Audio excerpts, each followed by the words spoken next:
Bien, passons maintenant à l'exercice numéro 2. Alors l'exercice numéro 2, on en a fait un qui était vraiment très semblable en classe. On n'avait pas le losange comme ceci avec 30 degrés et 150 degrés. On avait un losange avec 60 et 120, mais sinon c'était exactement la même chose. Donc regardons un peu le programme Scratch qui est attendu. Là, vous avez s'orienté à 90 pour un programme Scratch, ça veut dire juste regarder vers la droite. Aller à X0, Y0, je vous l'avais expliqué en classe, ça signifie, vous imaginez que votre écran de Scratch, votre rectangle qui est là, votre scène, elle est coupée par un repère du plan, et donc le X0, Y0, ça vous amène ici en plein milieu, entre guillemets, en plein centre de la scène. Par contre, ici, c'est à compléter, mettre côté à combien? Eh bien, de combien est-ce qu'on va avancer avec avec notre lutin, en fait, pour dessiner notre losange? On précise ici que la longueur doit être de 50 pixels. Donc tout simplement mettre côté à 50, ça suffit pour commencer. Ensuite, regardons, le lutin est orienté vers la droite, il avance de 50 pixels directement, puisqu'il avance de côté. Il se retrouve ici. Et il doit tourner de manière à laisser 150 degrés à l'intérieur. Je rappelle le piège qui était déjà vu. Scratch considère les angles vers l'extérieur. Donc pour laisser 150 degrés à l'intérieur, il faut qu'il tourne de 30 degrés.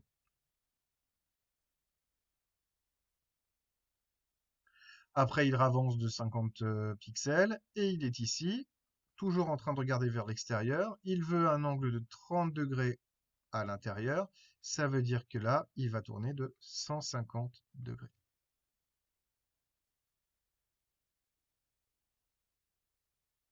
Donc les trois éléments à faire apparaître, c'était 50 pixels, 30 degrés et 150 degrés.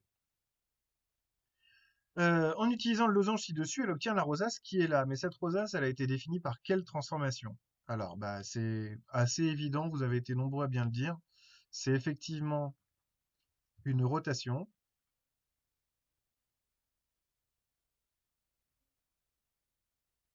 En fait, plusieurs, hein,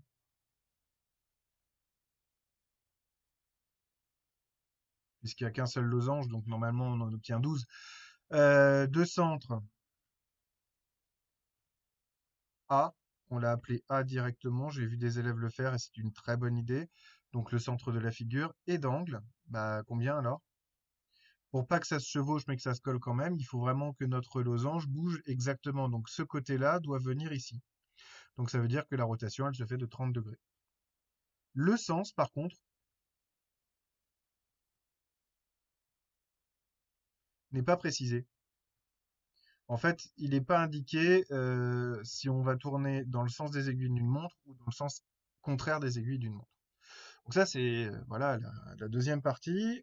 On va passer à la question maintenant d'importance qui est identifier à l'aide de trois programmes de calcul et de la figure qui correspond en dessous. Alors, je vais essayer de zoomer un peu pour que ce soit un peu plus facile à voir. Non, ça fait trop. Donc repassons là-dessus. Vous avez ici trois programmes de calcul qui correspondent à des figures qui sont là. Comment faire pour s'en sortir? Déjà, essayons de comprendre un peu ce qui se passe. Typiquement, on reconnaît à chaque fois le même bloc qui est ici, à savoir faire répéter 12 fois la rotation de 30 degrés. Donc vraiment faire tourner le losange 12 fois. C'est la rosace de départ. La différence, elle viendra à partir de ce moment-là.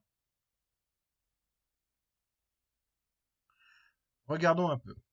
Première partie ici, ajouter à côté moins 25. C'est-à-dire qu'on va, au lieu d'avoir un côté de 50, ici, côté, il devient 25. Et après, on refait exactement la même chose. Donc, on va avoir la même rosace sans avoir de décalage angulaire, puisque c'est exactement la même situation, avec seulement des côtés de 25 au lieu d'avoir des côtés de 50. Bah, typiquement, ça, c'est la figure B. On n'attend aucune justification. Donc, vous le mettez comme ça suffit largement de mettre que c'est la figure B. Là, je vais quand même donner quelques explications. Pour la suivante, ajouter à côté, alors le dernier, je vais le garder pour la fin, ajouter à côté 10. Donc encore une fois, on ne change pas la rotation, on ne fait pas du tout intervenir de nouvelles rotations, on rajoute juste une petite valeur sur les côtés. Donc maintenant, côté, il est à 60.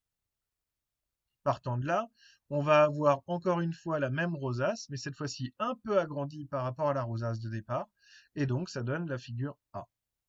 On le voit bien d'ailleurs ici, vous avez le losange qui est grisé, et là vous voyez que c'est un liseré qui est tout blanc, donc c'est vraiment un agrandissement du losange de départ. Et donc par élimination, le troisième programme, c'est la figure C.